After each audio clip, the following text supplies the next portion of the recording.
आज के इस महत्वपूर्ण दिवस पर मैं सभी नवनिर्वाचित सांसदों का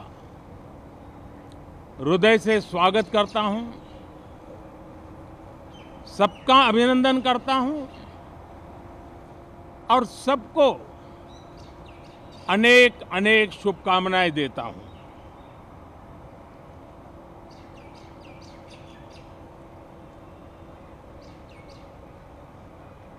संसद का ये गठन भारत के सामान्य मानवीय के संकल्पों की पूर्ति का है। नए उमंग, नए उत्साह के साथ नई गति, नई ऊंचाई प्राप्त करने के लिए ये अत्यंत महत्वपूर्ण अवसर है। श्रेष्ठ भारत निर्माण का, विकसित भारत 2047 तक का लक्ष्य, ये सारे सपने लेकर के, ये सारे संकल्प लेकर के आज 18वीं लोकसभा का प्रारंभ हो रहा है। विश्व का सबसे बड़ा चुनाव बहुत ही शानदार तरीके से, बहुत ही गौरवमय तरीके से संपन्न होना, ये हर भारतीय के लिए गर्व की बात है। 140 करोड़ देशवासियों के लिए गर्व की बात है। करीब 65 करोड़ से ज्यादा मतदाताओं ने मतदान में हिस्सा लिया। यह चुनाव इसलिए भी बहुत महत्वपूर्ण बन गया है कि आजादी के बाद दूसरी बार किसी सरकार को लगातार तीसरी बार सेवा करने के लिए देश की जनता ने अवसर दिया है। और यह अवसर 60 साल के बाद आया है। ये अपने आप में बहुत बड़ी गौरवपूर्ण घटना है। साथियों, जब देश की जनता ने तीसरे कार्यकाल के लिए भी एक सरकार को पसंद किया है, मतलब उसकी नीयत पर मोहर लगाई है, उसकी नीतियों पर मोहर लगाई है, जनता जनार्दन के प्रति उसके समर्पण भाव को मोहर लगाई है। और मैं इसके लिए देशवासियों का हृदय से आभार व्यक्त करता हूं। गत 10 वर्ष में जिस परंपरा को हमने प्रस्थापित करने का निरंतर प्रयास किया है, क्योंकि हम मानते हैं कि सरकार चलाने के लिए बहुमत होता है, लेकिन देश चलाने के लिए सहमति बहुत जरूरी होती है। और इसलिए हमारा निरंतर प्रयास रहेगा कि हर किसी की सहमति के साथ, हर किसी को साथ लेकर के मां भारती की सेवा करें, 140 करोड़ देशवासियों की आशा आकांक्षाओं को परिपूर्ण करें। हम सबको साथ लेकर के चलना चाहते हैं, सबको साथ लेकर के संविधान की मर्यादाओं का पालन करते हुए निर्णयों को गति देना चाहते हैं। 18वीं लोकसभा में हमारे लिए खुशी की बात है कि युवा सांसदों की संख्या अच्छी है। और हम जब 18 की बात करते हैं तो भारत की परंपराओं को जो जानते हैं, भारत की सांस्कृतिक विरासत से जो परिचित हैं, उनको पता है कि हमारे यहाँ 18 अंक का बहुत सात्विक मूल्य है। गीता के भी 18 अध्याय है। कर्म, कर्तव्य और करुणा का संदेश हमें वहां से मिलता है। हमारे यहाँ पुराणों और उपपुराणों की संख्या भी 18 है। 18 का मूलांक 9 है और 9 पूर्णता की गारंटी देता है। 9 पूर्णता का प्रतीक अंक है। 18 वर्ष की आयु में हमारे यहाँ मताधिकार मिलता है। 18वीं लोकसभा भारत के अमृतकाल की इस लोकसभा का गठन वो भी एक शुभ संकेत है। साथियों, आज हम 24 जून को मिल रहे हैं। कल 25 जून है। जो लोग इस देश के संविधान की गरिमा से समर्पित हैं, जो लोग भारत की लोकतांत्रिक परंपराओं पे निष्ठा रखते हैं, उनके लिए 25 जून न भूलने वाला दिवस है। कल 25 जून को भारत के लोकतंत्र में जो काला धब्बा लगा था, उसके 50 वर्ष हो रहे हैं। भारत की नई पीढ़ी इस बात को कभी नहीं भूलेगी कि भारत के संविधान को पूरी तरह नकार दिया गया था। संविधान के लीरे लीरा उड़ा दिए गए थे। देश को जेल खाना बना दिया गया था।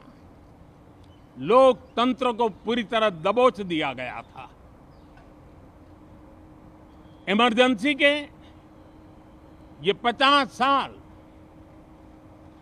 इस संकल्प के हैं कि हम गौरव के साथ हमारे संविधान की रक्षा करते हुए भारत के लोकतांत्रिक परंपराओं की रक्षा करते हुए देशवासी संकल्प लेंगे कि भारत में फिर कभी कोई ऐसी हिम्मत नहीं करेगा जो 50 साल पहले की गई थी और लोकतंत्र पे काला धब्बा लगा दिया गया था।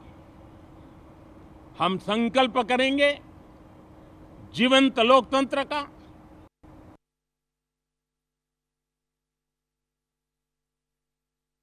कि पहले पीएम मोदी ने सभी को संबोधित किया और कई बड़ी बातें पीएम ने की। जनता का, सभी सांसदों का धन्यवाद किया और क्या कह रहे हैं सुनते हैं। देश की जनता ने हमें तीसरी बार मौका दिया है। ये बहुत ही महान विजय है, बहुत ही भव्य विजय है और तब हमारा दायित्व भी 3 गुना बढ़ जाता है।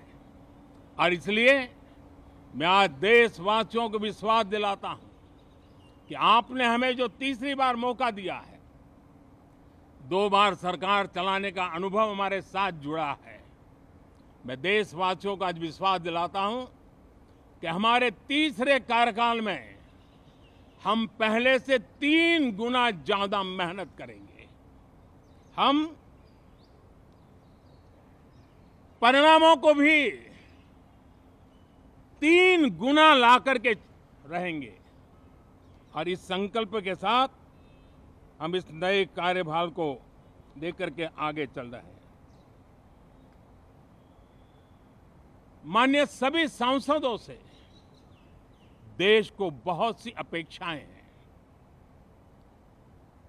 मैं सभी सांसदों से आग्रह करूंगा कि जनहित के लिए, लोक सेवा के लिए हम इस अवसर का उपयोग करें। और हर संभव हम जनहित में कदम उठाएं। देश की जनता विपक्ष से अच्छे कदमों की अपेक्षा रखती है।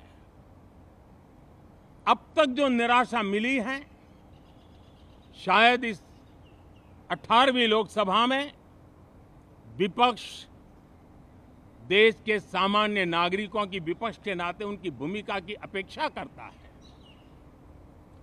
लोकतंत्र की गरिमा को बनाए रखने की अपेक्षा करता है। मैं आशा करता हूं कि विपक्ष उसमें खरा उतरेगा। साथियों, सदन में सामान्य मानवीय की अपेक्षा रहती है डिबेट की, विजिलेंस की। लोगों को अपेक्षा नहीं है कि नखरे होते रहे, ड्रामा होते रहे, डिस्टर्बेंस होता रहे। लोग सब्सटेंस चाहते हैं, स्लोगन नहीं चाहते हैं। देश को एक अच्छे विपक्ष की आवश्यकता है, जिम्मेवार विपक्ष की आवश्यकता है। और मुझे पक्का विश्वास है कि इस 18वीं लोकसभा में हमारे जो सांसद जीत करके आए हैं, वो सामान्य मानवीय की इन अपेक्षाओं को पूर्ण करने का प्रयास करेंगे। साथियों, विकसित भारत के हमारे संकल्प को पूरा करने के लिए हम सबका दायित्व है। हम मिलकर के उस दायित्व को निभाएंगे। जनता का विश्वास हम और मजबूत करेंगे। 25 करोड़ नागरिकों का गरीबी से बाहर निकलना एक नया विश्वास पैदा करता है कि हम भारत को गरीबी से मुक्त करने में बहुत जल्द सफलता प्राप्त कर सकते हैं और ये मानव जाति की बहुत बड़ी सेवा होगी। हमारे देश के लोग 140 करोड़ नागरिक परिश्रम करने में कोई कमी नहीं रखते हैं। हम उनको ज्यादा से ज्यादा अवसर जुटाएं, इसी एक कल्पना। और हमारा ये सदन वो एक संकल्प का सदन बने। हमारी 18वीं लोकसभा संकल्पों से भरी हुई हो ताकि सामान्य मानवीय के सपने साकार हो।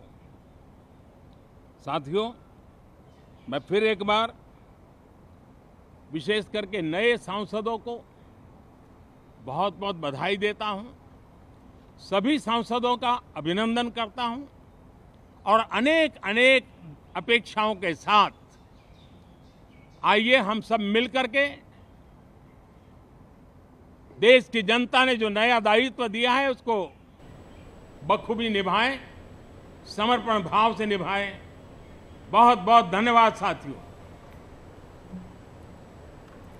तो आप सुन रहे थे प्रधानमंत्री नरेंद्र मोदी, जिन्होंने संसद के सत्र की शुरुआत से पहले देश को संबोधित किया। और बता दें, आज से 18वीं लोकसभा का पहला सत्र शुरू होने जा रहा है, जिससे पहले पीएम मोदी ने संबोधित करते हुए आज कई बड़ी बातें कही हैं। और इसके साथ ही आपको ये भी बता दें कि आज सभी सांसद शपथ भी लेंगे। तो ये तस्वीरें भी आप देखें। और इसके साथ ही चलिए दिल्ली से इस वक्त की बड़ी खबर भी आपको बता दें। आज से 18वीं लोकसभा का पहला सत्र शुरू हो रहा है और भर्तृहरि महताब ने प्रोटेम स्पीकर पद की शपथ ले ली है। राष्ट्रपति भवन में शपथ ग्रहण कार्यक्रम हुआ। राष्ट्रपति द्रौपदी मुर्मू ने प्रोटेम स्पीकर पद की शपथ उन्हें दिलाई। तो आज से 18वीं लोकसभा के सत्र की शुरुआत हो रही है और राष्ट्रपति द्रौपदी मुर्मू ने भर्तृहरि महताब को प्रोटेम स्पीकर पद की शपथ दिलाई है। और देखिए, भर्तृहरि महताब जिन्होंने प्रोटेम स्पीकर पद की शपथ ले ली है। कौन है भर्तृहरि महताब, आपको बताते हैं ग्राफिक्स के जरिए। 8 सितंबर 1957 को भर्तृहरि महताब का जन्म हुआ था। 28 मार्च 2024 को उन्होंने बीजेडी से यानी कि बीजू जनता दल से इस्तीफा दे दिया। बीजेडी से इस्तीफा देकर बीजेपी में शामिल हुए भर्तृहरि महताब और इसके साथ ही आपको बता दें 2024 में ही उन्होंने बीजेपी ज्वाइन की। 1998 में ओडिशा की कटक लोकसभा सीट से चुनाव जीता।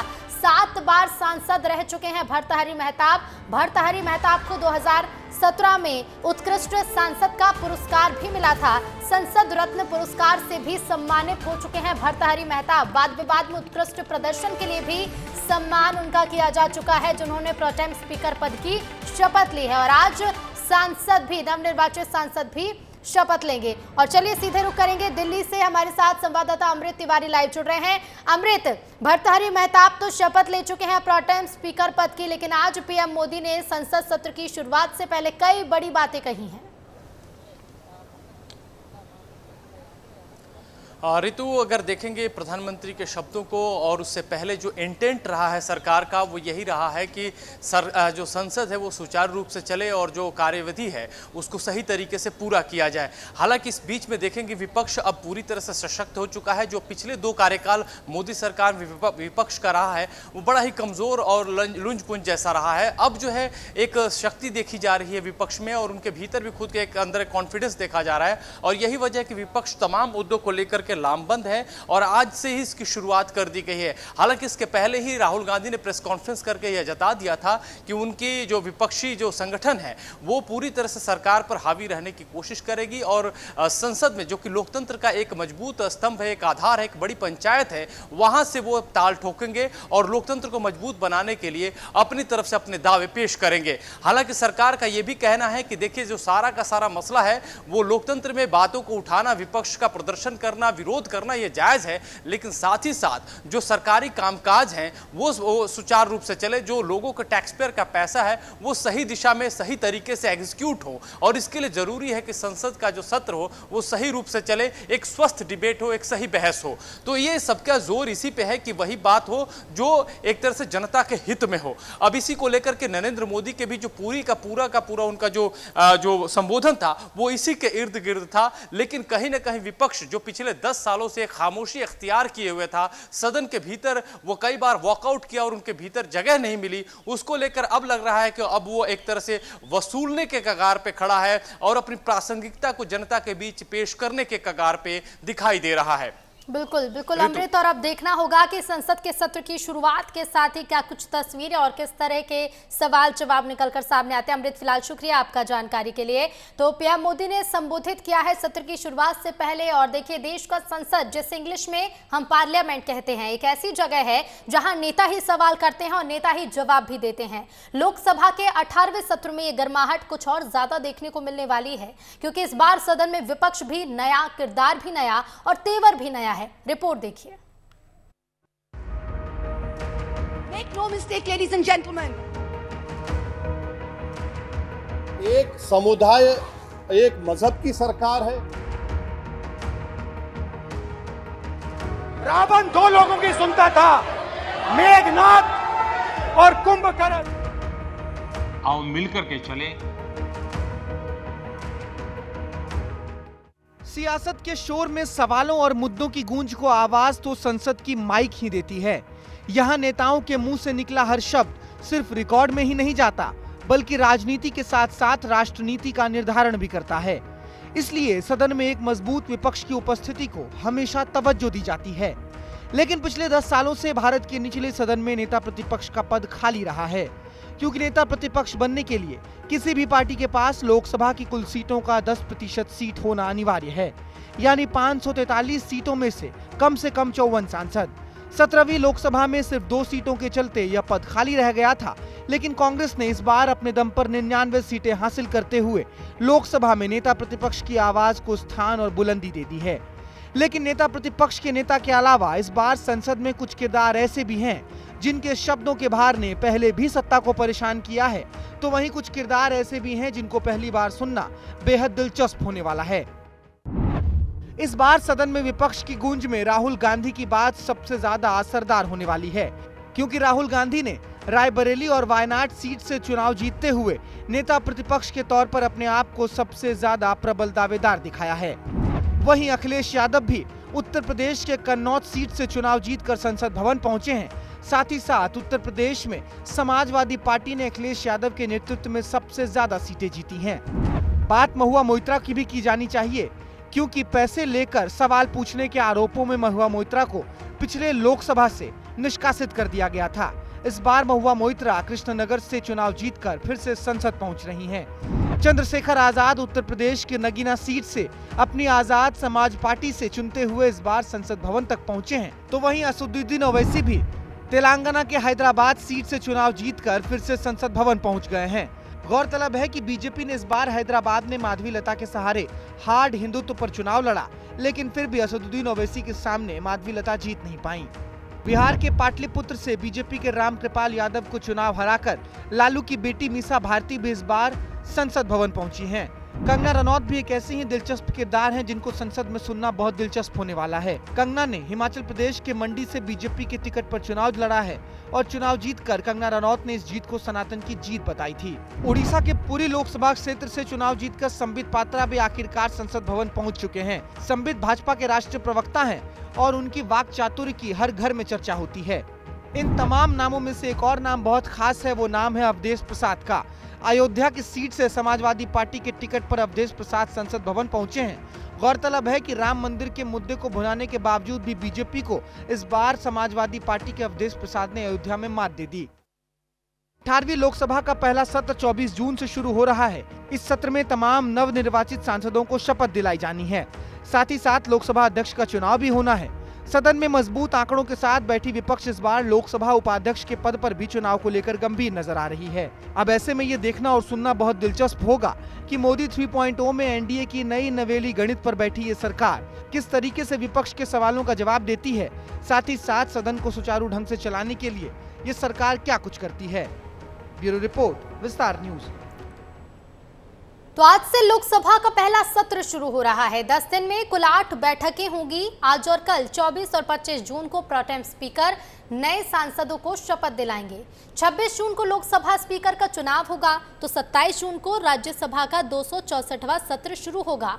27 जून को राष्ट्रपति द्रौपदी मुर्मू लोकसभा राज्यसभा के ज्वाइंट सेशन को संबोधित करेंगी। राष्ट्रपति द्रौपदी मुर्मू के संबोधन के बाद पीएम मोदी संबोधित करेंगे। सत्र के आखिरी 2 दिन राष्ट्रपति के अभिभाषण पर सरकार धन्यवाद प्रस्ताव लाएगी और दोनों सदनों में चर्चा होगी। 3 जुलाई तक संसद का सत्र चलेगा। तो आज से 18वीं लोकसभा का पहला सत्र शुरू होने जा रहा है और पहले सत्र में क्या कुछ रहेगा खास, देखिए 24 और 25 जून को सभी की शपथ होगी और सांसदों का शपथ ग्रहण होगा। तस्वीरें भी हमने आपको दिखाई जब आज प्रधानमंत्री नरेंद्र मोदी ने संसद सत्र की शुरुआत से पहले संबोधित किया सभी को, और आज प्रोटेम स्पीकर ने भी शपथ ले ली है।